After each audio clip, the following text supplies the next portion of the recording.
పరిశుద్ధ గ్రంథం నుంచి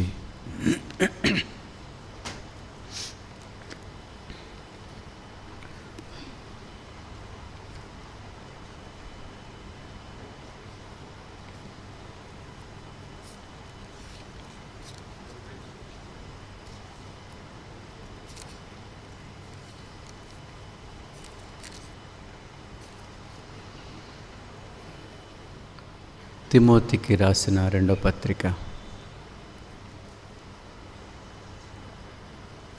తిమోతికి రాసిన రెండో పత్రిక మొదటి అధ్యాయం.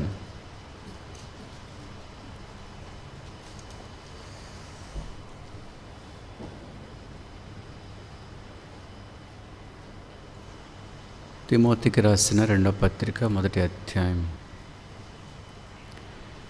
3-5 కలిసి ఉన్నాయి వచనాలు. 3వ వచనం మాత్రం చదువుకుంటాం. తిమోతికి రాసిన రెండో పత్రిక మొదటి అధ్యాయము 3వ వచనం అందరం కలిసి చదువుకుంటాం. నా ప్రార్థనల యందు ఎడతెగక నిన్ను జ్ఞాపకం చేసుకొనుచు నీ కన్నీళ్లను తలుచుకొని. చాలు, అందరూ చదవాలన్నా కదా, నాక వినిపించట్లేదు. మరోసారి చదువుకున్నాం. ఇంగ్లీష్లో వాళ్ళు ఇంగ్లీష్ చదవండి గట్టిగా, తెలుగు గట్టిగా చదవండి. మరి చదువుకుందాం మరోసారి. నా ప్రార్థనల యందు ఎడతెగక నిన్ను జ్ఞాపకం చేసుకొనుచు నీ కన్నీళ్లను తలుచుకొని. ప్రభు సహాయం ప్రార్థన చేసుకుంటాం.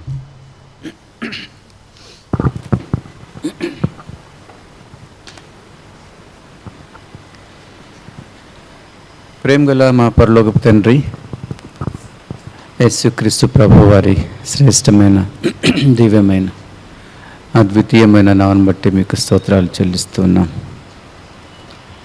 ఈ రాత్రికాల సమయంలో చిన్న మందగా యవనస్తులముగా కూడి రావడానికి మీరు ఇచ్చిన గొప్ప కృపను బట్టి మీకు స్తోత్రాలు చెల్లిస్తున్నాం.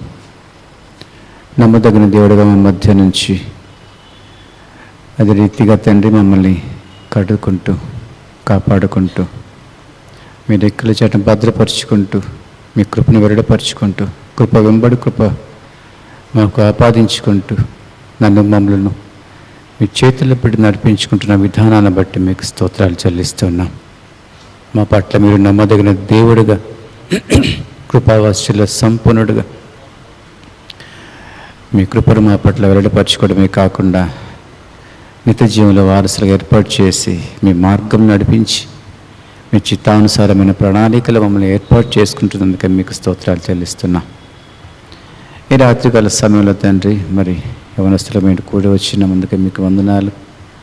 రాగయుక్తంగా మిమ్మల్ని శ్లాఘించుకోవడానికి, మిమ్మల్ని ఘనపరచుకోవడానికి, మిమ్మల్ని కొనియాడడానికి, మిమ్మల్ని పొగడ్డానికి మాకు ఇచ్చినటువంటి గొప్ప ధన్యతను బట్టి మీకు స్తోత్రాలు. పాటల ద్వారా, కీర్తల ద్వారా మిమ్మల్ని మీరు ఎంతగానో మహిమ తెచ్చుకుంటున్నందుకే మీకు వందనాలు. రాగయుక్తంగా పాడడానికి, శ్రావ్యక్తంగా పాడడానికి మా గొంతులు సరిచేస్తూ వచ్చినారు, మీకు స్తోత్రాలు. అంత మాత్రమే కాకుండా దయగల తండ్రి, మరి మీ బిడ్డలంతో ఆశతో కలిగి ఇక్కడికి వస్తూ వచ్చినారు. ఆశ కలిగి రావడమే కాకుండా ఆత్మీయంగా బలపడదామని తండ్రి ఎంతో ఆసక్తితోటి వచ్చినారు తండ్రి. వారితో మీరు ఏమైతే మాట్లాడదలుచుకున్నారో స్పష్టంగా స్వీటిగా మాట్లాడండి. వారి ప్రాణాత్మ దేహాలు హృదయ సంతృష్టి కలిగినట్లుగా సహాయం చేయండి. ప్రతి మాటను కూడా తండ్రి వారి వినబడే చెవులు గరుగా, చూచే కన్నులు కలిగిన వారిగా ఏర్పాటు చేయండి. చెవులు కలిగిన వాడు వినుగాకనే మాట వారి పట్ల నెరవేర్చుకుంటూ రమ్మని ప్రార్థిస్తున్నాను తండ్రి. మీ మాటలు పంచుకోవడానికి ప్రయత్నపడుచుండగా ఈ సామాన్యమైన మానవుడు, మీ మాటలు వివరించలేని అభాగ్యుడు, దయతో మీరే బలపరుస్తురమ్మని ప్రార్థిస్తున్నాను. ఈ దాసుడు అల్పుడే కాదు, అభాగ్యుడైన వాడు వంటివాడు. మీరు ఏదైనా ఇస్తేనే తప్ప ఏమీ చెప్పలేడు తండ్రి. మీ శిలువ చాటును మరుగుపరుచుకొని మీ రక్తంతో కడిగి శుద్ధునిగా చేసి మీ ఆత్మను కృంభరించి ఆత్మాభిషేకం దయచేస్తే తప్ప ఏమీ చెప్పలేండి నిస్సహాయడం తండ్రి. నేను కాదు కానీ ప్రభా మీరే ముందుకు నిలబడి మీ బిడ్డలకు కావాల్సినటువంటి ఆత్మీయ ఆహారం దయచేసి ఆత్మీయంగా బలపరుస్తూ రమ్మని ప్రార్థిస్తున్నాను. ప్రతి మాటను కూడా తండ్రి చురుకైనదిగా, వేగవంతమైనదిగా, ప్రభావవంతమైనదిగా, పునరుద్ధాన బలం కలిగిగా, శక్తి కలిగినదిగా బయలువెళ్ళనిస్తురమ్మని ప్రార్థిస్తున్నాను. వెలుగ్గా ఆజ్ఞాపించండి. వెలుగ్గా ఆజ్ఞాపించిన ప్రతి మాట కూడా ప్రాణాత్మ దేహాలు మూరుగులు విభాగించేటట్టుగా దూరుచు రాత్రి గుండెను సహితము మాంసపు ఉండగా మార్చబడి మీ నామానికి అత్యధికమైన మహిమను ఆపాదించినట్లుగా మీ వైపు త్రిప్పబడి మరి ఎన్నటికీ వెనుకకు తిరగకుండా అంతవరకు సహించటి ఆత్మలుగా సిద్ధపరుస్తురమ్మని ప్రార్థిస్తున్నాను.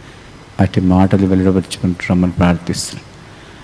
వారి మనస్సులు వైపు త్రిప్పబడమే కాకుండా మిమ్మల్ని ప్రేమించేటి మనస్సులుగా, మీ ఆజ్ఞలు గైకొనే మనస్సులుగా ఏర్పాటు చేయండి. విన్న ప్రతి ఒక్కరు కూడా తండ్రి మీ మాటలు మీ చేతిలో పెడుతుండగా మీరే ఆశీర్వదించండి, విరవండి, మాకు అందరికీ అర్థమయ్యే రీతిలో వడ్డించండి. ప్రతి మాటను కూడా స్థిరపరచండి. తద్వారా ఆత్మీయంగా మేలు పొందడానికి, సంఘంగా ఏర్పడడానికి, వధువుగా కన్యకగా మీ స్వరూపాలకు రావడానికి అవి దోహదపడేట్టు మాటలను వెల్లడిపరుచుకుంటూ రమ్మని ప్రార్థిస్తూ మీ నామానికి అత్యధికమైన మహిమను ఆపాదించుకుంటూ యేసుక్రీస్తు ప్రభు వారి శ్రేష్టమైన నామమున ఉదయంతో ప్రార్థించి అడిగి వేడుకొంచున్నాము తండ్రి. ఆమేన్.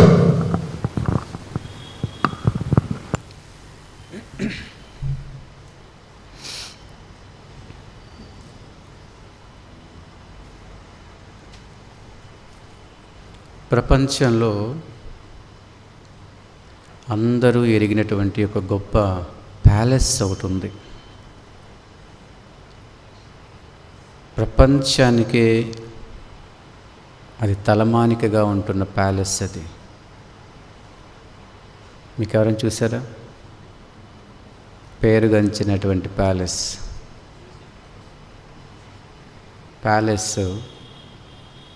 గొప్ప పెద్ద పునాదుల మీద కట్టబడింది ఆ ప్యాలెస్. ఆ ప్యాలెస్లోకి వెళ్ళాలంటే మొదటిగా 5 ప్రాకారాలు కనబడతాయి. ఆర్చెస్, పెద్ద ఆర్చ్లు కనబడతాయి. 5 ప్రాకారాలు పెద్ద పెద్దవి కనబడుతూ ఉంటాయి. అవి దాటుకుంటూ ముందుకు వెళ్ళామంటే పెద్ద హాలు కనబడుతుంది.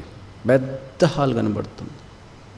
ఆ హాలు గోడల నిండా కూడా ఆ అంతఃపురం యొక్క రాజుల యొక్క చరిత్ర రాస్తూ ఉంటాడు. పటాలు కనబడుతూ ఉంటాయి.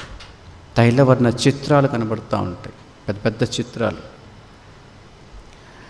ఆ ప్యాలెస్, ఆ అంతఃపురం, ఆ రాజు చేసిన యుద్ధాలు, ఆ రాజుకు సంబంధించిన, రాజ్యానికి సంబంధించిన, యుద్ధానికి సంబంధించిన ఆ చిత్రపటాలు, యుద్ధాలకు సంబంధించిన పటాలు కనబడుతూ ఉంటాయి.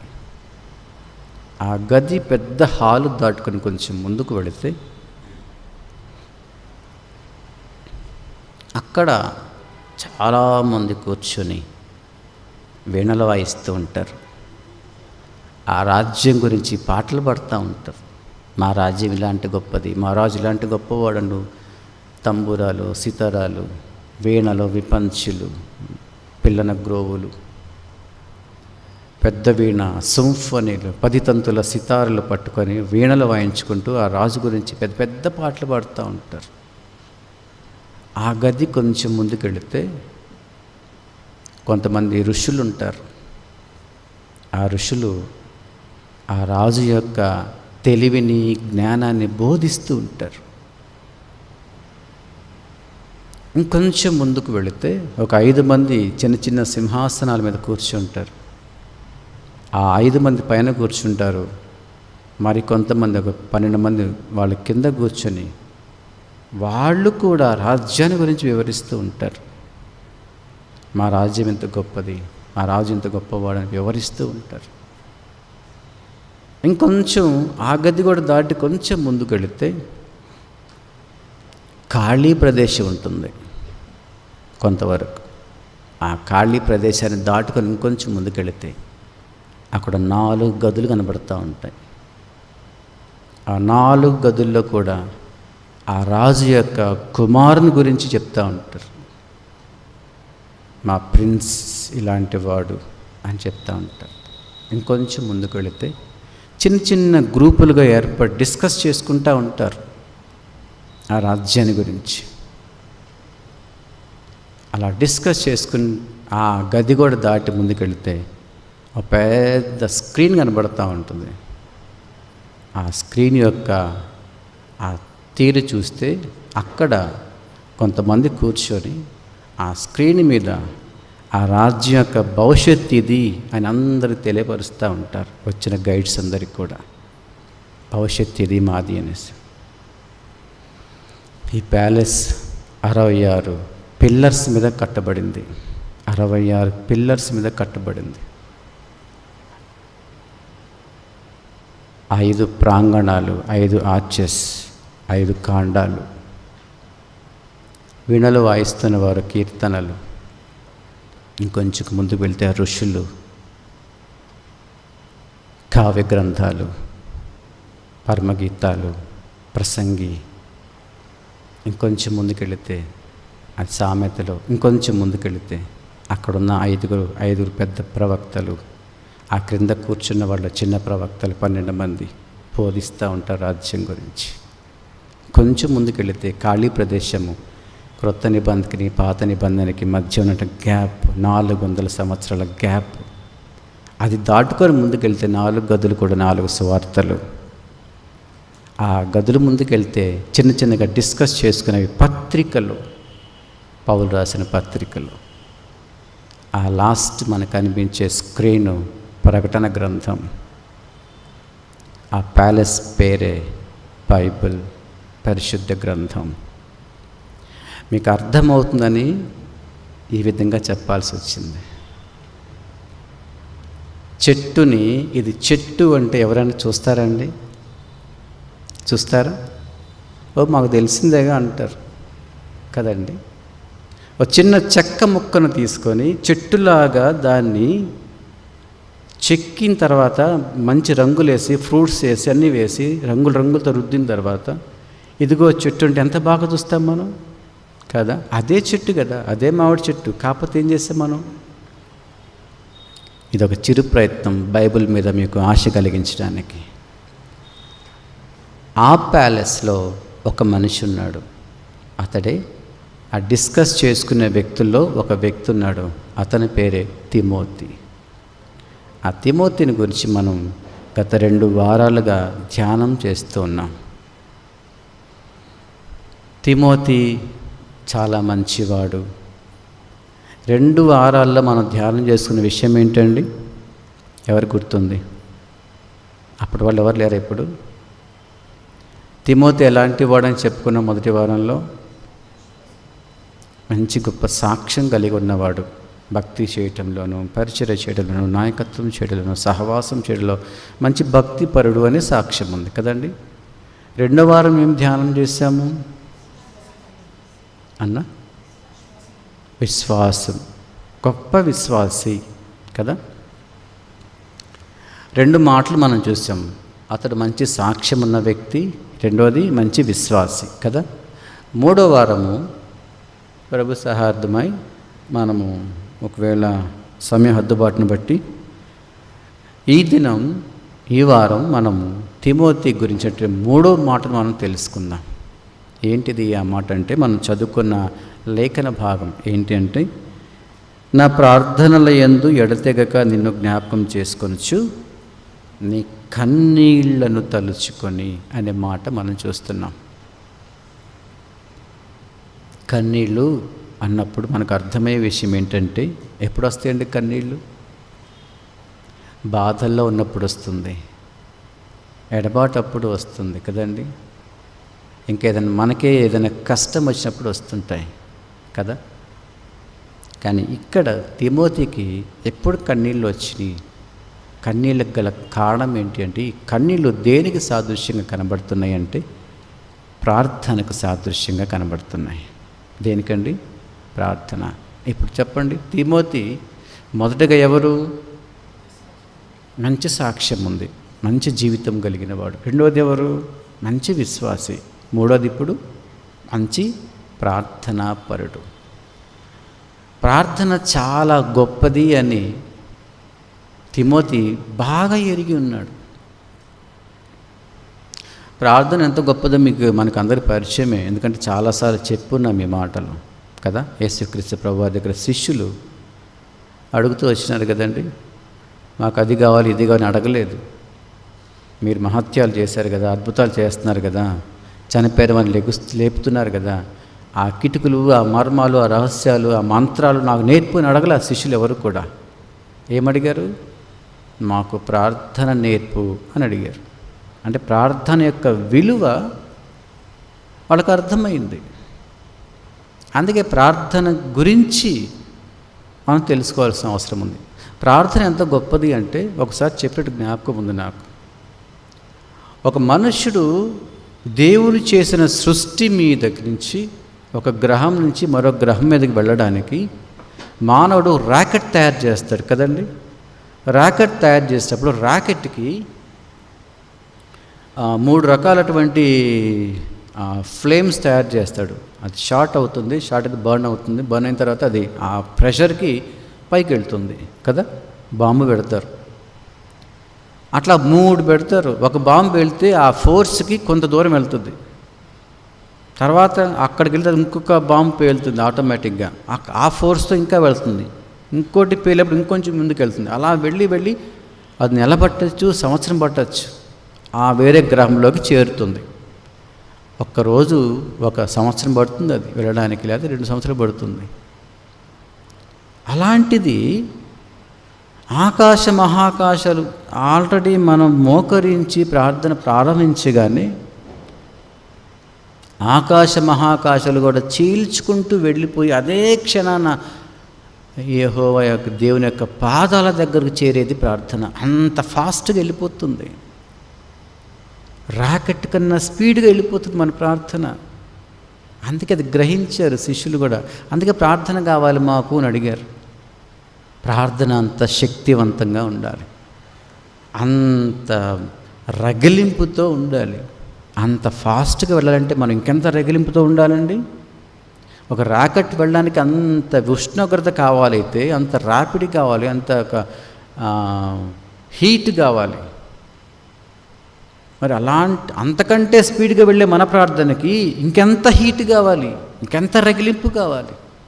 అది గ్రహించినాడు తిమోతి. అందుకే కన్నీళ్లతో ప్రార్థన చేయడం నేర్చుకున్నాడు. ఎందుకు కన్నీళ్లతో ప్రార్థన చేయాల్సి వచ్చింది, ఎందుకు ప్రార్థన చేయాల్సి వచ్చింది తిమోతి అనే విషయాన్ని బహుశా ఈరోజు 2-3 విషయాలు నేర్చుకుందాం. ఓకేనా? చూడండి, అదే మాట మరొకసారి చదువుకుంటాం. ప్రార్థనల యందు ఎడతెగక నిన్ను జ్ఞాపకం చేసుకొనుచు నీ కన్నీళ్లను తలుచుకొని.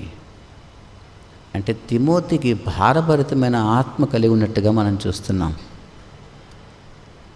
ప్రార్థన యొక్క భారం అతని మీద ఉన్నట్లుగా మనకు కనబడుతుంది. పౌలే మాట అంటూ ఉన్నాడు, నీ కన్నీళ్లు తలుచుకొని అంటున్నాడు. అంటే నీ ప్రార్థనలు తలుచుకొని, నీ ప్రార్థన భారాన్ని తలుచుకొని, నీ ప్రార్థన యొక్క తీవ్రతను తలుచుకొని, నీ ఆవేశము, నీ భారాన్ని తలుచుకొని, నాకే ఉడికిపోతుందయ్యా అన్నంతగా మాట్లాడుతున్నాడు పౌలు తిమోతిని ఉద్దేశించి. ప్రార్థన అనేది, అందుకే తిమోతి చిన్నతనం నుంచి కూడా పరిశుద్ధ లేఖనాలు ఎరిగినవాడు అనే మాట ఫస్ట్లో చెప్పాను నేను కదండి. చిన్నతనం నుంచి పరిశుద్ధ లేఖనాలు ఎరిగినవాడు ఎలా ప్రార్థించాలి? ఎలా ప్రార్థిస్తున్నాడు? కన్నీళ్లతో ప్రార్థిస్తున్నాడు. అట్టి భారం మనకి ఏర్పడాల్సిన అవసరం ఉంది. ఏదో ముసలి వయసులో చేస్తున్నాడంటే కాదు కదా, యవ్వనుడే కదా తిమోతి, యవ్వనుడే. యవ్వన ప్రాయంలోనే లేఖనాలలో ఉన్నటువంటి సత్యాన్ని ఎరిగిన వాడై ఆ భారం కలిగి ప్రార్థన చేస్తున్నాడు. అందుకే కన్నీళ్ళు వస్తున్నట్లుగా మనం చూస్తున్నాం. ఎంతమంది ప్రార్థన చేస్తే కన్నీళ్ళు వస్తాయండి? అటువంటి ప్రార్థన తిమోతి ఎక్స్పీరియన్స్ చేశాడు, ప్రాక్టికల్స్ చేశాడు. భారం కలిగిన తిమోతిని మనం చూస్తున్నాం, ప్రార్థన అనుభవం కలిగిన తిమోతిని మనం చూస్తున్నాం. ప్రార్థన ఎంత గొప్పదంటే మీకు విషయం తెలుసా? ప్రపంచంలో ప్రతి వస్తువు కూడా ప్రార్థిస్తుంది, తెలుసా అండి? ప్రతి వస్తువు ప్రార్థిస్తుంది, ప్రతి చెట్టు ప్రార్థిస్తుంది, ప్రతి వస్తువు ప్రార్థిస్తుంది, గోడ ప్రార్థిస్తుంది, ఇల్లు ప్రార్థిస్తుంది, భూమి కూడా ప్రార్థిస్తుంది. తెలుసా మీకు? సొదొమ గొమొర్రా పట్టణాల గురించి ప్రభు వచ్చినప్పుడు అబ్రహాం దగ్గరికి, సొదొమ గొమొర్రా పట్టణాలు చేసిన విజ్ఞాపన సరిగ్గా ఉందో లేదో తెలుసుకుందామని వచ్చాను అంటాడు. గుర్తుందా మీకు ఆ మాట? అంటే పట్టణము కూడా ప్రార్థించిందట. అయ్యా, నేను భరించలేకపోతాను, ఈ పట్టణాల్లో వీళ్ళందరూ అసహ్యమైన పనులు చేస్తున్నారు, నేను చూడలేకపోతున్నాను అంటూ ప్రార్థించిందట. సిటీ ప్రార్థించేట్టుగా మనం చూస్తాం. ప్రతిదీ కూడా దేవుని ప్రార్థిస్తుంటాయి. ఒక ఆకు ప్రార్థించింది, తెలుసా అండి మీకు? ఒక ఆకు ప్రార్థించింది. ఆకు ప్రార్థించింది ఎలాగో తెలుసా? దేవా, నా చుట్టూ నీళ్ళే ఉన్నాయి తండ్రి, నా చుట్టూ నీళ్ళే ఉన్నాయి, నీళ్ళ ఒరవడికి నేను వంగిపోతున్నాను, ఆ నీళ్ళ ఫోర్స్కి నేను వెళ్ళిపోతానేమని భయం వేస్తుందయ్యా, నన్ను కొట్టుకుపోకుండా నిలబెట్టు ప్రభువా అంటూ ప్రార్థించిందట. అంతేకాదు, తండ్రి, నీవు నాకు ఒక వరం ఇచ్చావు కదా, నీవు నిత్యము జీవించే ఉండాలి అనే వరం ఇచ్చావు కదా, నువ్వు ఎప్పుడు పాడైపోకూడదు, ఎప్పుడు ఏది చూసినా నీలో ఉన్నట్టు జీవం ఎప్పుడు ఉట్టిపడేలా నన్ను జీవించేలా చేసావు కదా, అలా తయారు చేసావు కదా నన్ను, నాలో ఉన్న జీవాన్ని నిర్జీవం చేయకయ్యా అంటూ ప్రార్థించిందట. నా చుట్టూ శ్రమలే ఉన్నాయి, ఆ శ్రమల్లో నేను పడిపోకుండా నన్ను కాపాడు తండ్రి అంటూ ప్రార్థించిందట. అంతేకాదు, తండ్రి, నేను నిరూపణ చేసుకోవాలి, నీవు నాకు ఇచ్చిన జీవాన్ని నేను నిరూపించుకోవాలి, నీవు నన్ను జీవించేలా చేసావు కాబట్టి నేను జీవించి ఉన్నాను అని నేను నిరూపించుకోవాల్సిన అవసరం ఉంది, అట్టి అవకాశం నాకు దయచేయి ప్రభువా అంటూ ప్రార్థించిందట. ఒక చిన్న ఆకు చెట్టు పైన, చిన్న చెట్టు, ఆ చెట్టు పైన చిటారు కొమ్మలో ఉన్నటువంటి ఆకు ప్రార్థించిందట.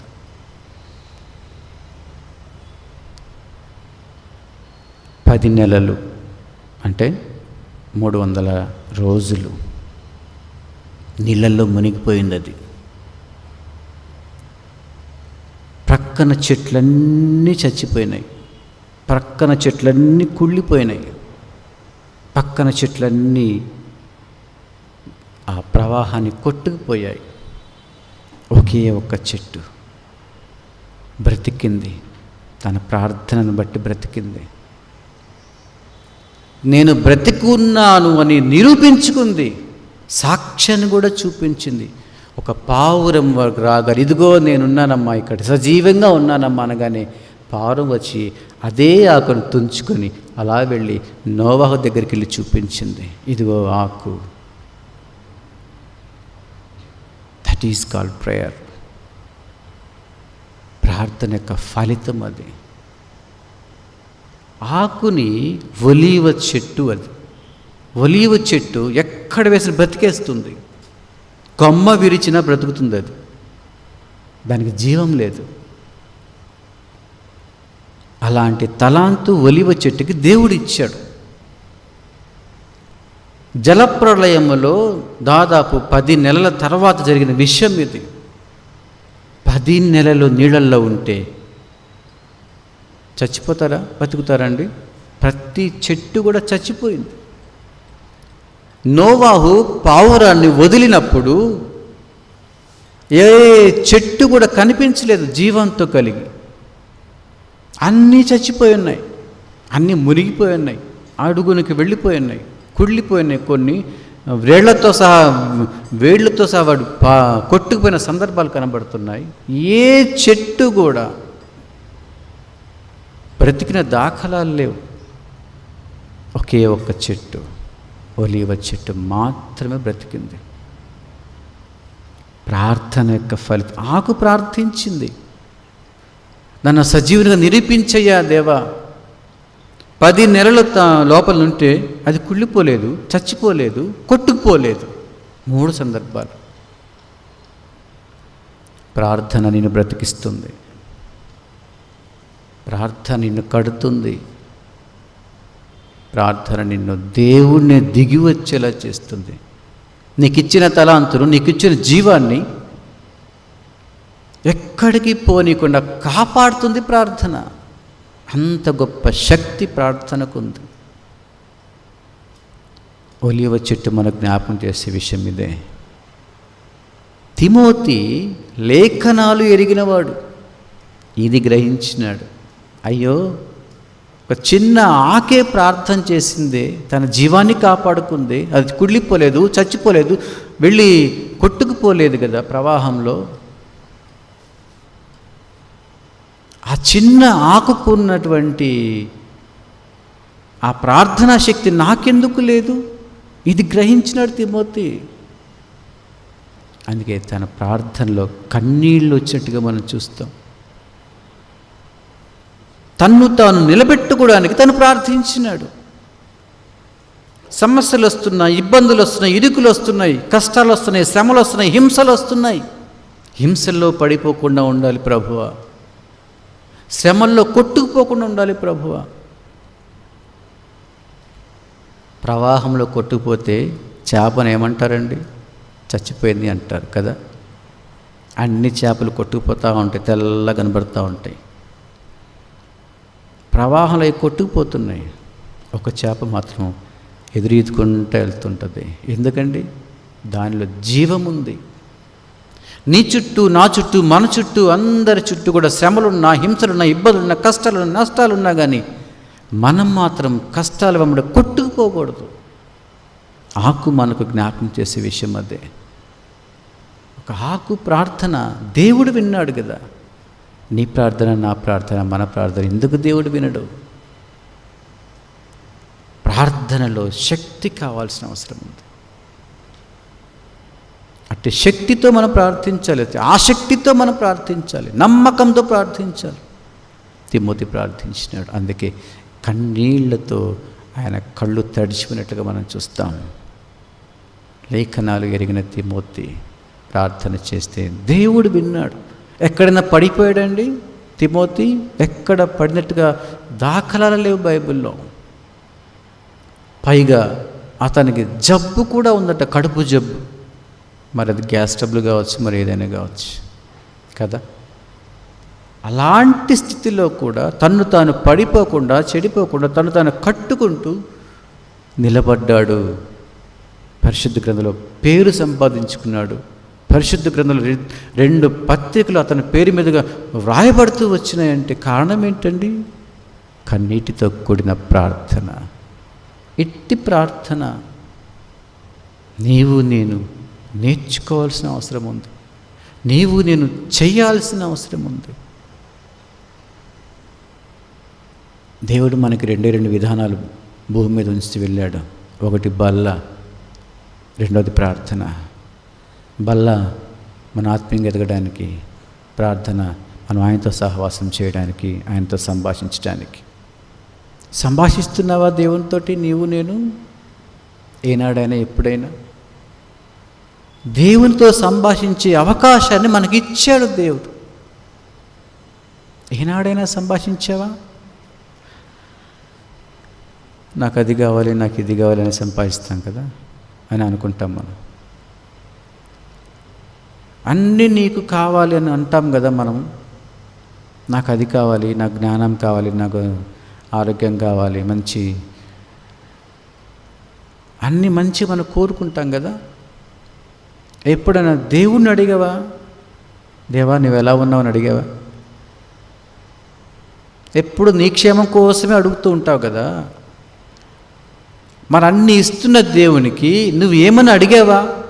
దేవా మీరు ఎలా ఉన్నారు, మీకేం కావాలయ్యా, నాకు అన్నీ ఇచ్చావు, థ్యాంక్స్ అయ్యా, నీకేం కావాలి అని అడిగారు ఎప్పుడైనా? అడగాలి. దేవుని చిత్తం ఏంటో మనం తెలుసుకోవాలి. దేవుని చిత్తానుసారంగా మనం మెలగాలి, ప్రవర్తించాలి. అది ప్రార్థనకే సాధ్యమవుతుంది, ప్రార్థనలో సాధ్యమవుతుంది. అలాంటి ప్రార్థన మనం చేయాలి. అది కావాలి, ఇది కావాలి అని అడగకూడదు ఎప్పుడు కూడా. అది ప్రార్థన. నాకు తెలిసి ప్రార్థన అంటే నీకేం కావాలో నీ ఆలోచన రాకముందే నీ ఆలోచన ఏంటో ఆయనకు తెలుసు. ఏమైతే అడగాలనుకుంటున్నామో ఆ అడగక మునిపే, నీ నాలుకలోంచి బయటకు రాక మునిపే నువ్వు అడిగేది ఏంటో ఆయనకు తెలుసు కదా. ఇంకా నువ్వు అడగడం ఎందుకు? అది కాదు ఆయన కావాల్సింది, అది కాదు ఆయన కోరుకుంటుంది. ఆయన చిత్తాన్ని ఎలా నెరవేర్చాలా అనేది నీ ప్రార్థన అయి ఉండాలి. నేను ఎలా నడిపించాలో మొత్తం ఆయనకు తెలుసు కదా. ఆయన భవిష్యత్తు ఎరిగిన దేవుడు కదా, తెలుసు ఆయనకి. మనం అడగాల్సింది ఇవి కాదు. ఆయన చిత్తం ఏమైందో దాని కొరకు మనం ప్రార్థించాలి. మిగతా ఆయనే ఇస్తాడు.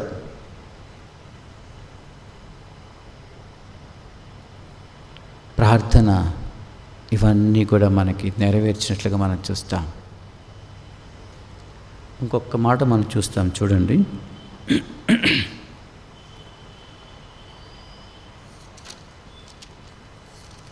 తిమోతికి రాసిన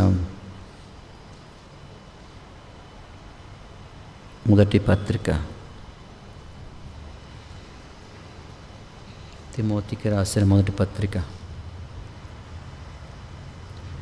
6వ అధ్యాయం 20వ వచనం. తిమోతికి రాసిన మొదటి పత్రిక 6వ అధ్యాయం 20వ వచనం.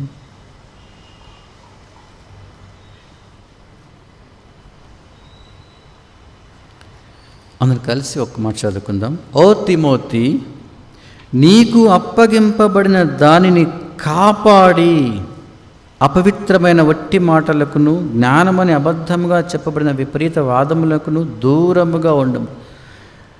ఓ తిమోతి, నీకు అప్పగింపబడిన దానిని కాపాడు. ఇది ఆయన బాధ్యత. ప్రార్థనకు కారణం ఏంటి అని చూస్తే, దేవుడు తనకు ఒక పని అప్పగించినాడు. ఆ పని నిర్వర్తించాల్సిన అవసరం ఉంది. ఎలా నిర్వర్తించాలి? దేవుని పని నిర్వర్తించాలి అంటే ఎలా నిర్వర్తించాలి అంటే ఆయన అడగాలి, అంటే ప్రార్థించాలి. ప్రార్థనలో ఆయన మనకు తెలియపరుస్తాడు, మనకి జ్ఞానం తెలియపరుస్తాడు. ఆ కాపాడాల్సిన బాధ్యత మనకుంది. మీకు తెలుసా అండి, మీకేం బాధ్యత ఇచ్చాడు దేవుడు? మనం కొన్ని నెలలుగా లేదంటే సంవత్సరాలుగా బైబిల్కు మందిరానికి వస్తున్నాం కదా, ఎన్నో వాక్యాలు మనం విన్నాం కదా అన్న ద్వారా. అన్న చాలా సందర్భాలు కూడా చెప్పారు ఈ మాట. మన పట్ల దేవుని చిత్తం ఏంటి, నా పట్ల దేవుని చిత్తం ఏంటి, నీ పట్ల, మీ ప్రతి ఒక్కరి పట్ల దేవుని చిత్తం ఏంటి? మనల్ని ఎందుకు పుట్టించాడు ఇక్కడికి? నిన్నే ఎందుకు పుట్టించాడు? అది కూడా భారతదేశంలో ఎందుకు పుట్టించాడు?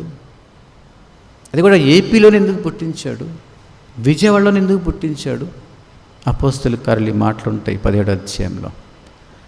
ఏ దేశంలో పుట్టాలో, ఎక్కడ పుట్టాలో, ఏ ప్రాంతాల్లో పుట్టాలో, ఏ తెల్లవాడగా పుట్టాలా, నల్లవాడగా పుట్టాలా, అమెరికాలో పుట్టాలా, రష్యాలో పుట్టాలా, ఇండియాలో పుట్టాలా, ఎక్కడ ఏ గ్రామాల్లో పుట్టాలి, ఎవరి గర్భాన పుట్టాలి, ఏ పేరున పుట్టాలన్న విషయాన్ని ఆయన ముందుగానే రచించి ఉంచాడట. దాని ప్రకారమే మన పేరు పెట్టుకుని జన్మిస్తూ ఉన్నాం. అంతే కదండి. యెహోవా యందు భయభక్తులు గలవారి చుట్టూ ఆయన దూత కావలి ఉండి వారిని రక్షించును. కీర్తనలో మనం చూస్తాం 34 కీర్తనలో 6-7 వచనాల్లో. నిన్ను జన్మింప చేయడమే కాదు, నీ కొరకని ఒక దూతని కావలి ఉంచినాడు. దేవునికి నీపైన నాపైన ఒక చిత్తం ఉంది, అది గ్రహించట్లేదు మనం. యోబు గ్రంథంలో మనం చూస్తాం కదంటే 33వ అధ్యాయంలో దేవుడు ఒక మారు మాట్లాడను, 2 మార్లు మాట్లాడను, కానీ మనుష్యుడు గ్రహించడు అంట. మన పట్ల దేవుని చిత్తం ఏమై ఉందో మనం ఎరగని వారమే ఉంటాం. చూడండి, ఆ మాట చదువు 34వ కీర్తన.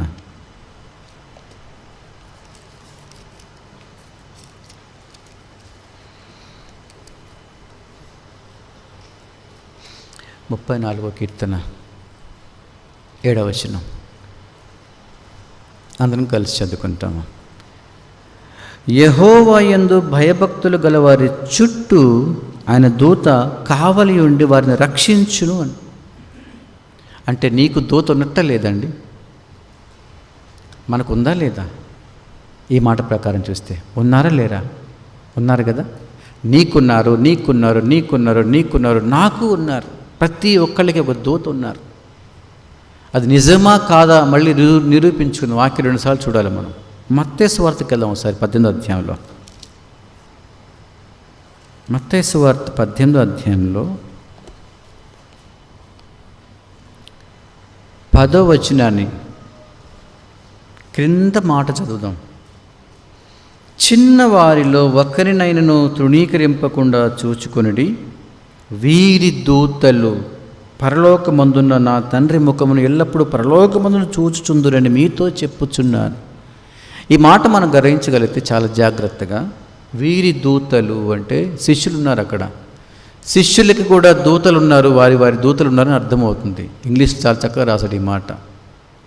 దేర్ ఏంజల్స్ అంటాడు. వారి దూతలు వారితోనే ఉంటారు. వారితోనే ఉండి ప్రభువా ఈ బ్రదరు ఇలా చేశాడు అని పరలోకంలో ఉన్న ఆయన ముఖాన్ని చూసుకుంటూ చెప్తూ ఉంటారట. ప్రతి సందర్భాన్ని కూడా నేను మనమందరం చేసే ప్రతి పని కూడా దేవునికి విన్నవిస్తూ ఉంటారట. టీవీ చూస్తున్నాడయ్యా, సెల్ ఫోన్ చూస్తున్నాడయ్యా, ఏదో పుస్తకం చదువుకుంటున్నాడయ్యా, ఈ మాట అలాగే ఉంటుంది. నా ప్రక్కన ఉన్న నా దూత నా గురించి ఇప్పుడు చెప్తా ఉంటాడు, నీ గురించి చెప్తా ఉంటాడు. నువ్వు నాతో వింటూనే ఉంటున్నావు, కానీ మనసు ఎక్కడో ఉంటుంది కదా, అది కూడా చెప్తా ఉంటాడు. ఊరిక మైండ్ మాత్రం ఇక్కడ లేదయ్యా, చూపు మాత్రం ఇక్కడే ఉంది కానీ అంటాడు నీ గురించి నా గురించి. ఇంట్లో ఎక్కడో ఉంది వాళ్ళ మనస్సును కూడా చెప్తాడు. వీరి దూతలు పరలోకమందున దేవుణ్ణి చూస్తూ చెప్తారట. ఆన్లైన్ ప్రాసెస్ ఇది. అప్పుడే ఆన్లైన్ ఉంది. మనం ఇప్పుడు చూస్తున్న ఆన్లైన్ అప్పుడే ఉంది. అది బైబిల్ మొట్టమొదటి అన్నీ నేర్పించిందండి మనకు అందరికీ. ఇది ఆన్లైన్. వైఫై కూడా ఉంది. మా అమ్మాయి చనిపోయిందయ్యా, రాయ్యా నువ్వు వస్తే అయిపోద్దంటే జరుగునుగాక అన్నాడు దేవుడు. అక్కడెక్కడో ఉన్న అమ్మాయి బ్రతికిపోయింది, చిన్నది. ఆ వైఫై మనం చేస్తే 500 మీటర్ల వైఫై, కానీ నా దేవుడు చెప్తే కొన్ని 100 కిలోమీటర్ల దూరం ఉన్న అమ్మాయి బాగుపడింది. వైఫై. ఇది ఆన్లైన్. ఇప్పుడు మనం నేర్చుకుంటున్నాం జూమ్ అని. ఇది జూమే. ఈ మాట జూమే కనబడుతుంది మనకి. జూమ్ యాప్ ఇది. మనకి నేర్పిందంతా బైబిల్, అన్నీ నేర్పేది బైబిలే. తీక్షణంగా మనం చూడగలిగితే. అపోస్తుల కార్యంలో ఒక మాట చూస్తాం చూడండి. అపోస్తుల కార్యంలో పేతురు సంకెళ్ళలోంచి బయటపడ్డప్పుడు రోదే ఒక మాట అంటుంది. 12వ అధ్యాయం. రోదే చెప్తారు అందరికీ పేతురు వచ్చాడు అని. వాళ్ళందరూ కాదు పేతురు రాలేదు అంటారు. చూడండి మాట 12వ అధ్యాయంలో 15వ వచనం. అందుకు వారు నీవు పిచ్చిదానివి అనిరి, అయితే తాను చెప్పిందే నిజమని ఆమె దృఢముగా చెప్పినప్పుడు వారు అన్నారట ఈ మాట. ఏమని? అతని దూత వచ్చాడు అన్నారట. ఆయన రాలేదు, అతని దూత వచ్చాడు అంటుంది. ఇంగ్లీష్లో అయితే హిజ్ ఏంజల్ అని ఉంటుంది. ప్రతి ఒక్కరికి ఒక దూత ఉంటాడు. అది సత్యం అండి. మనం బైబిల్ని చాలా తెలియక మనం ఎన్నో పనులు చేస్తూ ఉంటాం. నిజంగా చదివితే వణుకు పుడుతుంది మనకి, కదలాలన్నా కానీ. అమ్మో నా పక్కన దూత ఏం చెప్పేస్తాడు దేవుడికి. ఇవన్నీ కూడా అక్కడ వ్రాయబడతాయట. ప్రకటన గ్రంథాలు మనం చూద్దాం. అక్కడ కూడా వెళ్దాం ఒకసారి. ప్రకటన గ్రంథంలో మనం చూస్తే 20వ అధ్యాయం.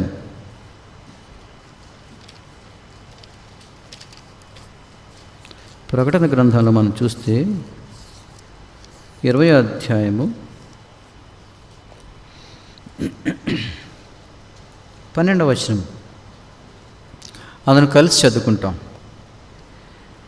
మరియు గొప్పవారేమి కొద్దివారేమి మృతులైన వారందరూ ఆ సింహాసనం ఎదుట నిలబడినట్టు చూచితిని. అప్పుడు గ్రంథములు విప్పబడెను అంటాడు. గ్రంథములు అంటే నువ్వు రక్షణలోకి వచ్చిన తర్వాత మరణించినంత వరకు నువ్వు ఏమేం పనులు చేసావో అవన్నీ కూడా దేవుడు వీరి దూతలు పరలోకమైన దేవుని చూస్తూ చెప్పిన మాటలన్నీ కూడా దేవుడు ఏం చేస్తాడట? రాసి ఉంటాడు. నీకు ఒక గ్రంథం రాసి ఉంటాడు, నాకు ఒక గ్రంథం రాసి ఉంటాడు, నాకు 2 రాసి ఉంటాడు, 3 రాసి ఉంటాడు, తెలియదు. మరి ప్రతి ఒక్కరికి కూడా మాటలు రాస్తాడట. It's fact. మలాకి గ్రంథంలో ఇంకా చక్కగా రాస్తాడు. మలాకి మనం చూస్తే 3వ అధ్యాయము, నువ్వు మాట్లాడే ప్రతి మాట కూడా దేవుడు రాస్తూ ఉంటాడు. మలాకి గ్రంథంలో చూస్తే 3వ అధ్యాయము 16వ వచనం, అందును కలిసి చదువుకుంటాం. 787 పేజీ నెంబర్, అందును కలిసి చదువుకోండి. 16వ వచనం, మలాకి గ్రంథము 3వ అధ్యాయం 16.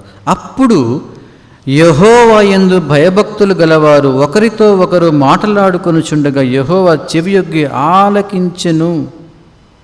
మరియు యెహోవా యందు భయభక్తులు కలిగి ఆయన నామమును స్మరించుచూ ఉండు వారికి జ్ఞాపకార్థంగా గ్రంథము ఆయన సముఖమందు రాయబడెను. నీవు ఏమేం మాట్లాడుతున్నావో, ఏమేం పనులు చేస్తున్నావో దేవుడు స్పష్టంగా రాస్తున్నాడు. జాగ్రత్త. మా అమ్మగారు చూడట్లేదులే, మా నాన్నగారు చూడట్లేదులే, అన్నగారు చూడట్లేదులే, తమ్ముడు గారు చూడట్లేదులే, అక్కగారు చూడట్లేదులే, బంధువులు ఎవరో చూడట్లేదులే, గోడల మధ్యలో ఉన్నానులే అంటే గోడ కూడా రేపు వచ్చి సాక్ష్యం ఇస్తుంది నీకోసం. ఎవరూ చెప్పాల్సిన పని లేదు. నీ ప్రక్కన ఉన్న నీ దోతే దేవుడితో మాట్లాడదమ్మా, సార్ అయ్యా ఇట్లా చేస్తున్నాడు అయ్యా అని చెప్తాడు. కదలాలంటే భయం వేస్తుంది వాక్యం నిజంగా అర్థమైతే. తెలియక అందరూ తప్పులు చేస్తుంటారు, వాక్యాన్ని వివరించలేక తప్పులు చేస్తుంటారు, వాక్యం అర్థం కాక తప్పులు చేస్తుంటారు. 8 గంటలకో 8:30కో ఎగ్జామ్ అయితే నీ లైఫ్ దాంతో తీరిపోతుంది. ఎగ్జామ్ రాస్తే సెటిల్ అయిపోతుంది. అలాంటి ఎగ్జామ్కి నువ్వు వెళ్ళాలంటే 8:30కి ఎగ్జామ్ స్టార్ట్. ఎప్పుడు వెళ్తారండి మీరు? కొంతమంది 6 గంటలకు వెళ్ళి కూర్చుంటారు, తలుపులు తీయకుండానే కూర్చుంటారు వెళ్ళిపోయి. కొంతమంది కొంచెం ఉన్నవాళ్ళు 8 గంటలకు వెళ్తారు, లేదా 8:15కి వెళ్తారు. ముందే వెళ్ళి ఎందుకు కూర్చుంటారండి? కూర్చోకపోతే ఏమైద్ది? వెళ్ళకపోతే ఏమైద్ది? రాయకపోతే ఏమైద్ది? భవిష్యత్తు పాడైపోతుంది, రోడ్డును పడతాం. అంటే ఏంటి అర్థం? నీ భవిష్యత్తు నువ్వు ఆలోచించావు కాబట్టి, నీ భవిష్యత్తు నీకు కనబడుతుంది కాబట్టి నువ్వు తొందరపడ్డావు. అవునంటారా కాదంటారు? అది నీకు లైఫ్ ఇస్తుంది. నీ జీవితం సెటిల్ అయిపోతుంది.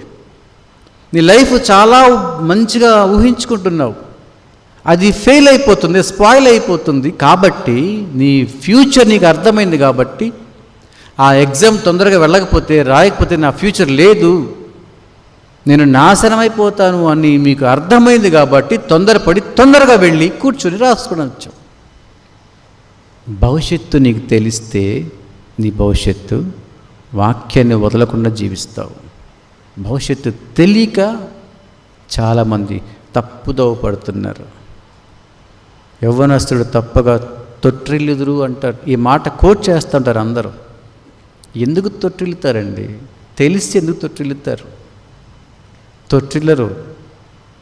నేను గట్టిగా నమ్ముతా, వాక్యము తెలియకే తొట్టిల్లుతారు, వాక్యం తెలిస్తే తొట్టిల్లరు. దానియేలు గ్రంథం చూడండి ఒకసారి, 7వ అధ్యాయము.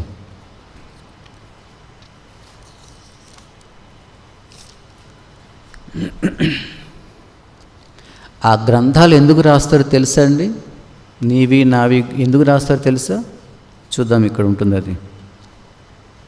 అగ్ని వంటి 10వ వచనం, 7వ అధ్యాయము 10వ వచనం. అగ్ని వంటి ప్రవాహము ఆయన వద్ద నుంచి ప్రవహించుచూ ఉండెను. వేవేల కొలది ఆయనకు పరిచారకులు ఉండరి, కోట్ల కొలది మనుష్యులు ఆయన ఎదుట నిలిచిరి. తీర్పు తీర్చుటకై గ్రంథములు తెరవబడెను. నీకు నాకు ఎన్ని గ్రంథాలు ఉంటాయో మరి, ఇంకా మన జీవితం ఇంకా ఉంది కదా. బహుశా అంటే మీకు 20, 30, 40, 30 ఏళ్ళు ఉంటాయి. 30 లోపే కదా అందరూ ఉండేది, 20, 25 అట్లా ఉంటారు కదా. ఇప్పటికే నువ్వు రక్షణలోకి వచ్చుంటావు కదా. కనీసం సంవత్సరం అయిందా, 2 ఏళ్ళు అయిందా, 3 ఏళ్ళు అయిందా, 4 ఏళ్ళు అయిందా, 5 ఏళ్ళు అయిందా? ఈ 5 ఏళ్లలో దేవుడిని నమ్ముకున్న తర్వాత నువ్వు ఎన్నెన్ని తప్పులు చేసావో దేవుని తెలియకుండా, క్షమాపణ అడగకుండా, ఇవన్నీ కూడా ఆల్రెడీ లిఖించబడ్డాయి. ఇదే ఒక గ్రంథమైందనుకో, ఇంకా నీ జీవితం ఎంత ఉందండి? 70, 80, 90 సంవత్సరాలు ఉంది కదా. మరి అంతవరకు ఎన్ని గ్రంథాలు ఉంటాయి నీ మీద, నా మీద, మన మీద? ఆలోచించారు ఎప్పుడైనా? గ్రహించండి. ఆషామాషి కాదండి బైబిల్ అంటే, ఖచ్చితంగా ఉంటుంది. ఇన్ని రోజుల నుంచి మనం బైబిల్ తీసుకుని వస్తున్నాం కదా, మనలో ఎందుకు మార్పు రావడం లేదు? దేవుని శక్తిని మనం ఎందుకు పొందుకోలేకపోతున్నాం? అది కూడా పాపమే.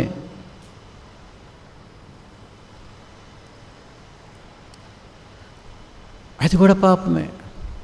దేవుని దగ్గరికి వచ్చి కూడా దేవుని శక్తి పొందలేకపోతే కూడా పాపమే. బైబిల్ చెప్తుంది, నేను చెప్పట్లేదు.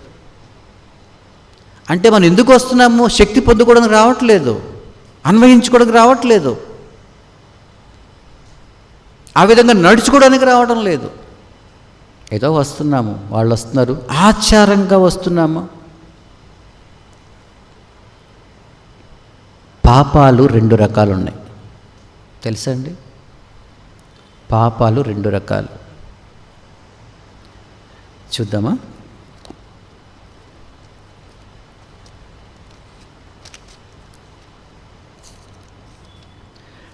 యోహాను పత్రిక, మొదటి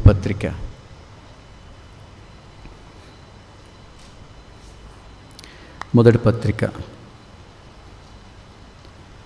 ఆఖరి అధ్యాయం, 5వ అధ్యాయం, 16వ వచనం అందరం కలిసి చదువుకుంటాం. 16వ వచనం అందరం కలిసి చదువుకుంటాం.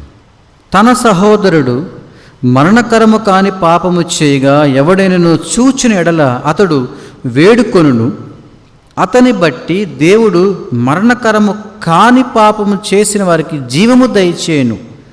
మరణకరమైన పాపము కలదు, అట్టి దాని గురించి వేడుకొనవలని నేను చెప్పట్లేదు, కానీ సకల దుర్నీతియు పాపము, అయితే మరణకరము కాని పాపము కలదు అంటాడు. పాపాలు ఇక్కడ 2 రకాలు కనబడుతున్నాయండి. There are 2 types of sins. ఒకటేంటంటే అది కూడా పాపమే, 2 పాపాలే, కానీ దెర్ ఆర్ క్వైట్ డిఫరెన్స్ ఉన్నాయి వాటికి.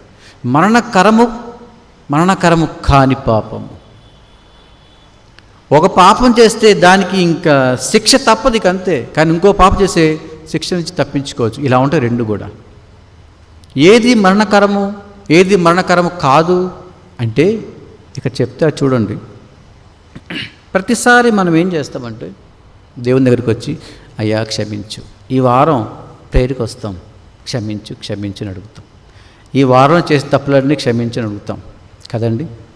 మళ్ళీ నెక్స్ట్ వీక్ వస్తాం, మళ్ళీ క్షమించు అంటాం కదండి. మళ్ళీ 3rd వీక్ వస్తాం, దెన్ వి స్టార్టెడ్ ఏం చేస్తాం? మళ్ళీ క్షమించు అంటాం.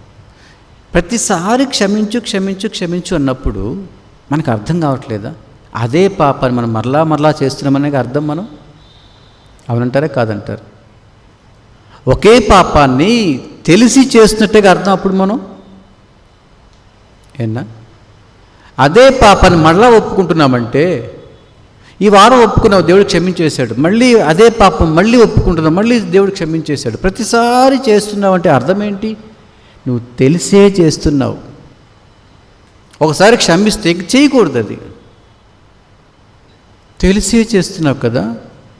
అంటే ఉద్దేశపూర్వకంగా చేస్తుంటే అర్థం అది, ఆ పాపాన్ని బుద్ధిపూర్వకంగా చేస్తుంటే కదా పాపం అది. చూడండి, హెబ్రీలకు రాస్తూ గ్రంథకర్త ఒక మాట అంటాడు.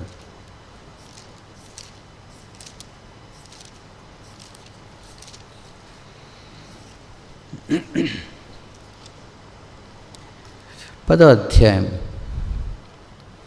హెబ్రీలకు రాసిన పత్రిక 10వ అధ్యాయం 26వ వచనం చదువుకుందాం అందరం కలిసి.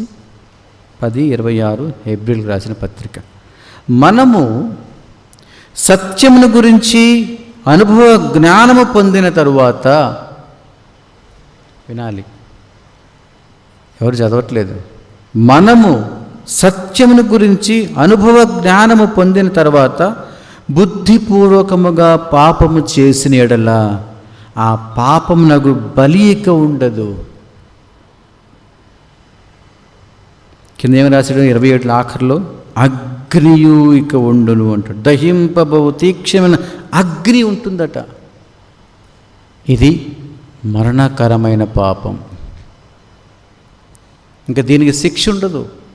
చేసిన తప్పే మరలా చేస్తూ ఉంటే దేవుడిక శిక్షకు విధించేస్తాడన్న మాట అర్థమవుతుంది ఈ మాటను బట్టి చూస్తే. కృప ఉంది కదా అన్న, ఈ పర్వాలేదు అనుకుంటున్నావేమో. ఈ పని నీవే కాదు, నేనే కాదు, మనమే కదా, అందరం కూడా తెలిసి చేస్తున్నాము అంటే అది బుద్ధిపూర్వకంగా చేస్తుంటే అర్థం. కాబట్టి అలాంటి పాపానికి శిక్షే గతి అంటున్నాడు ఈ మాట ప్రకారం చూస్తే. ఇంకోటి చూస్తాం చూడండి, 6వ అధ్యాయం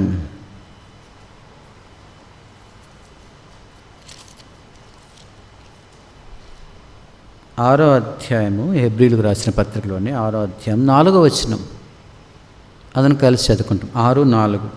ఒకసారి వెలిగింపబడి పరలోక సంబంధమైన వరమును రుచి చూచి పరిశుద్ధాత్మలో పాలివారై దేవుని దివ్యవాక్యమును రాబోవు యుగ సంబంధమైన శక్తుల ప్రభావం అనుభవించిన తరువాత తప్పిపోయిన వారు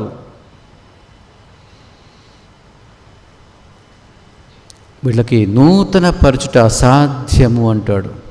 ఇలాంటి వాళ్ళకి చేసే పాపాన్ని ఏమంటారు తెలుసా? పరలోక సంగతులు అన్నీ మనకు తెలుసు, ఆ వరాలని మనకు వచ్చాయి, ఎన్నో మేళ్ళు పొందుకున్నాం, అయినా కానీ మరలా తప్పిపోతున్నామంటే అలాంటి వాళ్ళకి మరలా తీసుకురావడం సాధ్యం కాదు, అసాధ్యము. అటు దేనికి దారితీస్తుంది? అది పాపకరమైన మరణకరమైన పాపానికి దారితీస్తుంది. వారు నిత్యం అగ్నిగుండానికి పాత్రులు అవుతారని వాక్యం చెప్తుంది. 12వ అధ్యాయం ఇంకో మాట ఉంటుంది చూద్దాం. 12వ అధ్యాయంలో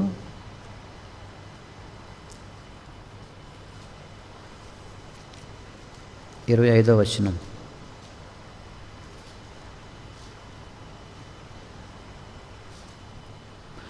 మీకు బుద్ధి చెప్పుచున్న వారిని నిరాకరింపకూడనట్లు చూచుకొనండి. మీకు బుద్ధి చెప్పేది ఎవరండి? మనకు బుద్ధి చెప్పేది ఎవరు? మిమ్మల్ని సర్వసత్యంలోకి నడిపించుని ఉంటాడు కదా యేసుప్రభు వారు. అంటే ఎవరు? పరిశుద్ధాత్ముడు కదా. ఇప్పుడు చదవండి. వారు భూమి మీద నుండి బుద్ధి చెప్పిన వారు నిరాకరించినప్పుడు తప్పించుకొని పోయిన ఎడల పరలోకంలోంచి బుద్ధి చెప్పుచున్న వారిని విసర్జించి మనము తప్పించుకుంటూ మరి నిశ్చయం కదా అంటున్నాడు. ఈ మాట మీకు అర్థం అవ్వాలంటే వివరంగా ఈ విధంగా చెప్తాను మీకు. ఈ దేవుడు సీనాయి పర్వతం మీదకి వచ్చి ధర్మశాస్త్రాన్ని ఇచ్చాడు, దాన్ని ఇక్కడ బుద్ధి చెప్పుకోవడం అంటున్నాడు. ఇక్కడ ఇలా బుద్ధిగా ఉండండి అంటూ చెప్పాడు. సీనాయి పర్వతం మీదకి వచ్చి ఈ విధంగా నడుచుకోండి, బుద్ధిగా నడుచుకోండి అంటూ చెప్పాడు. వాటిని మనము ఎవరైతే ఇచ్చారో ఆ దేవుడు మనం తృణీకరిస్తే శిక్ష తప్పదు అంటున్నాడు. ఆయన చెప్తేనే మనం విసర్జిస్తే శిక్ష తప్పదు అన్నప్పుడు పరలోకం నుంచి దిగి వచ్చాడు కదా పరిశుద్ధాత్ముడు, ఈయన మాట చెప్తే ఇంకా శిక్ష వస్తుంది అంటున్నాడు ఇక్కడ. అది క్లియర్గా చెప్తున్నా మీకు.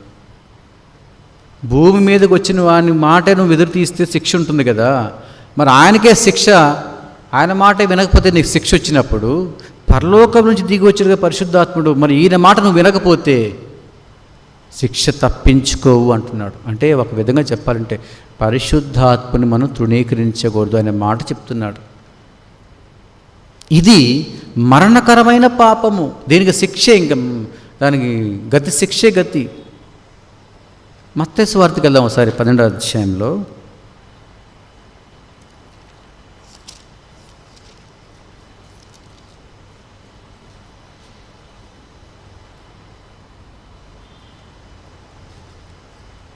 మత్తయి సువార్త 12వ అధ్యాయంలో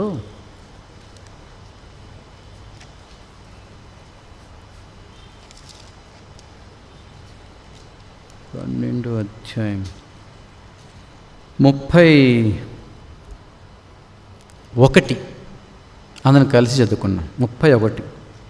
కాబట్టి నేను మీతో చెప్పున్నదేమనగా, మనుష్యులు చేయు ప్రతి పాపమును దూషణయు వారికి క్షమింపబడును, కానీ ఆత్మ విషయమై దూషణకు పాప క్షమాపణ లేదు. ఇంకో కింద చదవండి 32 కూడా. మనుష్య కుమారునికి విరోధముగా మాటలాడు వానికి పాప క్షమాపణ కలదు, కానీ పరిశుద్ధాత్మకు విరోధముగా మాటలాడు వానికి ఈ యుగమందైనను రాబో యుగమందైనను పాప క్షమాపణ లేదు. ఇది మరణకరమైన పాపము. పరిశుద్ధాత్మని మనం తృణీకరించకూడదు అనే మాట మనకు అర్థమవుతుంది. పరిశుద్ధాత్ముడు చాలా వాల్యూ. ఒకసారి నేను చెప్పినట్లు జ్ఞాపకం ఉంది నాకు.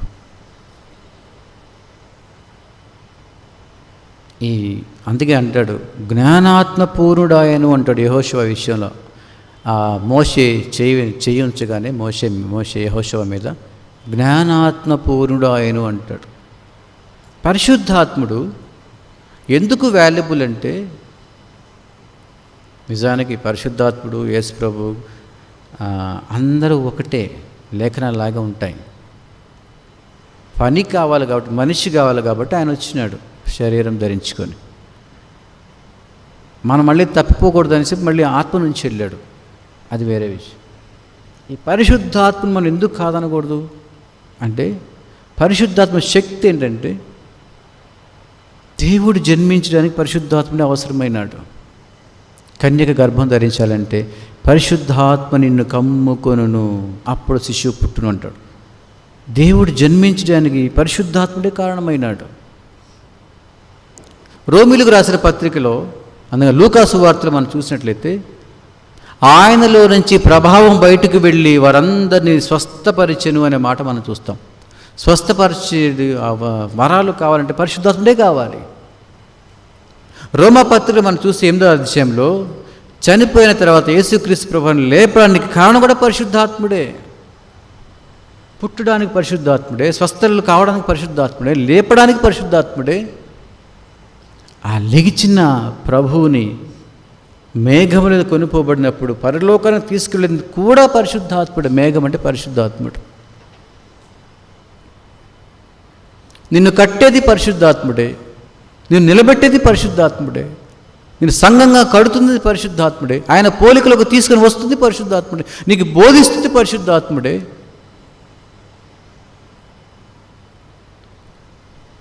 చివరికి నిన్ను మేఘమండలం మీద కొనిపోబడేలాగా చేసేది కూడా పరిశుద్ధాత్ముడే. మనము మేఘమండలం మీద, మేఘమండలం అంటే పరిశుద్ధాత్మనే శక్తి. అది మేఘం అంటే పరిశుద్ధాత్ముడు. పుట్టడానికి పరిశుద్ధాత్ముడు, లేవడానికి పరిశుద్ధాత్ముడు, స్వస్థకి పరిశుద్ధాత్ముడు, కట్టడానికి పరిశుద్ధాత్ముడు, నిన్ను స్వస్థపరచడానికి పరిశుద్ధాత్ముడు. ప్రతిదీ పరిశుద్ధాత్ముడే. ఇట్టి పరిశుద్ధాత్ముడు, ఇంత శ్రమపడుతున్న పరిశుద్ధాత్ముడు నువ్వు తృణీకరిస్తే దేవుడు ఎలా ఊరుకుంటాడు? శిక్షకు పాత్రునిగా చేస్తున్నానని చెప్తున్నాడు. ఇది గ్రహించాడు తిమోతి. అందుకొచ్చి ఆయన కన్నీళ్ళు. పరిశుద్ధాత్ముడు లేకపోతే చాలా జ్ఞాపకం పెట్టుకోనండి, తప్పులు చేసే అవకాశాలు ఉంటాయి. పరిశుద్ధాత్మ నిన్ను నన్ను కమ్ముకొనకపోతే మన పాపల నుండి పాపను జన్మించి పాపను చచ్చిపోతాం. పరిశుద్ధాత్మ శక్తి అంత గొప్పది. పరిశుద్ధాత్మ శక్తి మనం పొందుకోవాలి. ఆయన మనలోకి రావాలి, మన పైన నిలబడాలి, మన పైన స్థిరపడాలి. ఆయన లేకపోతే రేపు ఎత్తబెట్టేప్పుడు నువ్వు ఎలా ఎత్తబడతావు? ఆయన లేకుండా కష్టం కదా. ఆత్మను పొందుకోవాలి, ఆత్మపూర్ణులు అవ్వాలి. అప్పుడు పాపానికి తావే ఉండదు. ఆత్మపూర్ణులు కాకపోతే పాపానికి తావు ఉంటుంది. పౌలు ఆత్మపూర్ణుడైనాడు, పాపం చేయలేదు ఎక్కడ కూడా. పేతురు ఆత్మపూర్ణుడైనాడు, పాపం చేయలేదు ఎక్కడ కూడా. యోహాను ఆత్మపూర్ణుడైనాడు, పాపం చేయలేదు ఎక్కడ కూడా. మరి నువ్వు నేను ఎందుకు పాపం చేస్తున్నావంటే మనం ఆత్మలో పూర్ణంగా కాలేదు. పక్షింగల పాపం ఉందండి? ఆత్మపూర్ణుడు. నీవు నేను ఎందుకు పాపం చేస్తున్నామంటే మనలో ఆత్మ లేదు, మనమే సప్రెస్ చేస్తున్నాం. అట్లుండంటాం.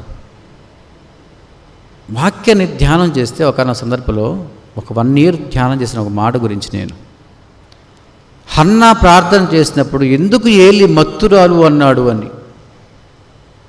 మత్తు అనేది 2 సందర్భాలు మన బైబిల్లో కనబడుతుంది. ఒకటి అపోస్తుల కార్యాల్లోనూ, 2 ఇక్కడ హన్నా దగ్గర సమూయేలు మొదటి గ్రంథంలో. ప్రార్థన చేసినప్పుడు మత్తురాలని ఎందుకు అన్నారు వాళ్ళు? పొద్దు పొడిచి జామైనను కాలేదు కదా అంటాడు పేతురు లేచి మాట్లాడుతూ. అప్పుడే మీరు తాగామంటారేంటి మీరు అంటాడు. మద్యము కొంచెం పుచ్చుకుంటే కడుపులో ఎలా ఉంటాడు? కాంబంగా బాగానే ఉంటాడు. మద్యం పనిచేయదు. ఈయనే మద్యాన్ని కంట్రోల్ చేస్తూ ఉంటాడు, మనతో బాగానే మాట్లాడుతూ ఉంటాడు. కానీ మత్తు ఉందా లేదా అందులో? కడుపులో ఉంది. ఇంకా కొంచెం ఆయన సేవించాడు అనుకో మత్తుని, ఇంకా సేవించాడు అనుకో ఏమైపోతాడు? తూలిపోతూ ఉంటాడు, ఇలాగ తూలిపోతూ ఉంటాడు. అన్నం తినేటప్పుడు కూడా ముద్ద ఇలా పెట్టి ఇటు పెడతా ఉంటాడు, అన్నం ఇలా తింటూ ఉంటాడు. అంటే మద్యం అతన్ని కంట్రోల్ చేస్తుంది. అతని కంట్రోల్లో లేడు, మద్యం కంట్రోల్ చేస్తుంది. అలాంటి సిచ్యువేషన్, అలాంటి స్థితి మనకు రావాలి. పరిశుద్ధాత్మ నిన్ను కంట్రోల్ చేయాలి. నీవు పరిశుద్ధాత్మ కంట్రోల్ చేయడం కాదు, నీవు కాదు చేయాల్సింది, ఆయన నిన్ను చేయాలి. ఫిలిప్పు అలా కొనుపబడ్డాడు, స్టెఫెన్ అలా చేయబడ్డాడు, శిష్యులు అలా చేయబడ్డారు. అందుకే వారు పాపానికి తావే లేకుండా ఉంది వాళ్ళ జీవితంలో కూడా. నీవు నేను పాపం చేస్తున్నాం, మరలా పాపం చేస్తున్నామంటే ఆత్మపూర్ణలం కాలేదు. వాక్యం వింటే మనలో ఆత్మ నింపబడాలి. అంటే మన వాక్యం వింటం లేదు. ఈ విషయాన్ని తిమోతి గ్రహించగలిగాడు. అందుకే కన్నీళ్లతో ప్రార్థన చేశాడు. తిమోతి ఎక్కడ పాపం ఎరగనివాడు, పాపమే చేయలేదు. సమాజం కోసం పాటుపడ్డాడు, ప్రయాసపడ్డాడు, సంఘాన్ని నిలబెట్టాలనుకున్నాడు, ఒక విశ్వాసిగా నిలబడ్డాడు, మంచి సాక్ష్యాన్ని పొందుకున్నాడు, మంచి ప్రార్థనాపూర్వక సాక్ష్యం పెట్టుకున్నాడు. అలాంటి జ్ఞానాత్మపూర్ణులు కావాలని, ఆత్మతో నింపబడాలని తిమోతి మనకు జ్ఞాపకం చేస్తున్నాడు. వాక్య భాగాన్ని దేవుడు దీవించును గాక. ప్రార్థన చేసుకుంటాం.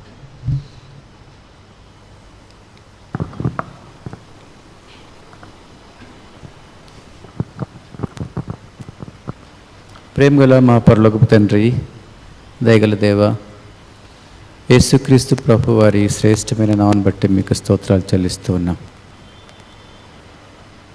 తండ్రి. ఈ సమయంలో తిమోతి గురించి కొన్ని విషయాలు మాకు బయలుపరుస్తూ వచ్చినారు, మీకు వందనాలు. తిమోతి మంచి సాక్ష్యం ఉంది, తన జీవితం ఎంతో సాక్ష్యంతో కట్టుకున్నాడు. అదే రీతిగా ప్రభు మంచి మంచి విశ్వాసపరుడు, విశ్వాస వీరుడు అని తెంచుకున్నాడు. అదే రీతిగా తండ్రి 3వ భాగం మేము చూసినప్పుడు ఎంతో ప్రార్థనాపరుడు అనే మాట మనకు అర్థమవుతుంది. కన్నీళ్లతోనూ అది ఎంతగానో ప్రార్థించేట్లుగా మనం చూస్తున్నాం. తను తాను నిలబెట్టుకున్నాడు, తన జీవితాన్ని నిలబెట్టుకున్నాడు ప్రార్థన ద్వారా. తన ఉద్దేశం ఏంటో, తన జీవితం పట్ల తన ఉద్దేశం ఏంటో, మీ ఉద్దేశం ఏంటో తెలుసుకున్నాడు, ఆ విధంగా నడుచుకున్నాడు. అటు గొప్ప ప్రార్థనా పడును మనం చూస్తూ వచ్చినాం. తండ్రి, అట్టి ఆత్మను మాకు దయచేయండి. ఎలాగూ ప్రార్థించిన వాళ్ళు మాకు తెలియదు కానీ, ఉచ్చరింపశక్యం కానీ, మూలుగలతో పరిశుద్ధాత్ముడైనటువంటి ఆత్మ మా తరపున విజ్ఞాపన చేయనట్లుగా మా మీద మీ ఆత్మను ఉంచండి. మరణకరమైన పాపాలు మేము పడకుండా ఉన్నట్లుగా సహాయం చేయండి. ఆత్మను ద్వేషించుకున్నట్లుగా, ఆత్మ నింపబడినట్లుగా, జ్ఞానాత్మ పూర్ణమవునట్లుగా సహాయం చేయండి. తండ్రి, ఇప్పటి వరకు మనం తెలిసి తెలియని తప్పులు, పొరపాట్లు చేస్తూ వచ్చినాం తండ్రి. మీ దూతలు మా పక్కనే ఉండి ప్రతి మాటని కూడా తండ్రి, ప్రతి క్రియను కూడా తండ్రి మీకు వివరిస్తుంటే మేము ఏమని తప్పించుకోగలం ప్రభువా? అట్టి మనస్సును, అట్టి అవగాహన మాకు దయచేస్తారమని ప్రార్థిస్తున్నాం. మేమేమి చేయాలన్నా మీరు నా ప్రక్కనే ఉన్నారని, గ్రంథంలో లిఖింపబడుతున్నాయని మేము అవగాహన కలిగినట్లుగా మమ్మల్ని సిద్ధపరచండి. మమ్మల్ని మేము హెచ్చించుకోకున్నట్లుగా, ఒకరినొకరు ప్రేమించుకునేట్లుగా, ఆదరించుకునేట్లుగా, సహవాసం నిలిచి ఉన్నట్లుగా మమ్మల్ని ఏర్పాటు చేయండి. తిమోతి జీవితాన్ని మా పట్ల ఉంచి, మా మధ్య నుంచి, మా ముందు ఉంచి ఎన్నో ఆత్మీయ సంగతులు మాకు బయలుపరిచారు. ఆ తిమోతికి వచ్చినటువంటి ఆ యొక్క శక్తిని మేము కూడా పొందుకున్నట్లుగా సహాయం చేయండి. అట్టి అలవాట్లను మేము కూడా ఆపాదించుకున్నట్లుగా సహాయం చేయండి. తండ్రి, మా పేరు మీ జీవ గ్రంథంలో లిఖించబడి అది ఎప్పటికీ కూడా తుడిచిపెట్టకుండా సాయం చేయండి. మీరు మాకు ఏమైతే సిద్ధపరిచి ఉంచారటి తలాంతులను మాకు ప్రభా అది స్థిరపడినట్లుగా సహాయం చేయండి. అవి మేము పోగొట్టుకోకుండా ఉన్నట్లుగా సహాయం చేయండి. అందుకు బలమైన ప్రార్థనా శక్తిగా మార్చబడినట్లుగా, ప్రార్థనలో మేము ఎప్పుడు నిలిచి ఉన్నట్లుగా, మమ్మల్ని మేము కట్టుకున్నట్లుగా సహాయం చేయమని వేడుకుంటున్నాం. ఈ మాటలు విన్న ప్రతి ఒక్కరిని మీ కృపలో భద్రపరచండి. అటు రీతిగా మనసులు సిద్ధపరచండి. ఎవరితో రాలేకపోయినారో వారిని జ్ఞాపకం చేసుకుంటున్నామని ప్రార్థిస్తున్నాం. ఈ మాటలు వారు కూడా విన్నట్లుగాను, విని ఆత్మీయంగా బలపడడానికి సాయం చేస్తామని ప్రార్థిస్తున్నాం. మరి అన్నగారు ప్రభా, మరి హైదరాబాద్ నుంచి మరి వస్తూ ఉండొచ్చు ప్రభా, వారి రాకపోకలు మీరు తోడుగా ఉండండి. ప్రయాణాన్ని క్షేమకరంగా మార్చండి. వాహనాన్ని అభివృంచుకునండి. నడిపే బిడ్డ కూడా సరైన మెలకు దయచేయండి. క్షేమంగా వచ్చి మీ నా మహిమలు వాడబడ్డానికి అంగీకరించండి. ఈ సమయం దీవించిపెట్టిన వందనాలను చెల్లించుకుంటూ మీ మాటలు నూరంతలుగా ఫలింపులకు తీసుకురమ్మని, మా హృదయాల్లో బదిలిపరచమని, సమస్త ఘనత, మహిమా ప్రభావాలు మీకు ఆరోపించుకుంటూ యేసుక్రీస్తు ప్రభు వారి శ్రేష్టమైన నామమున వాళ్ళతో ప్రార్థించి అడిగి వేడుకుంటున్నాం తండ్రి.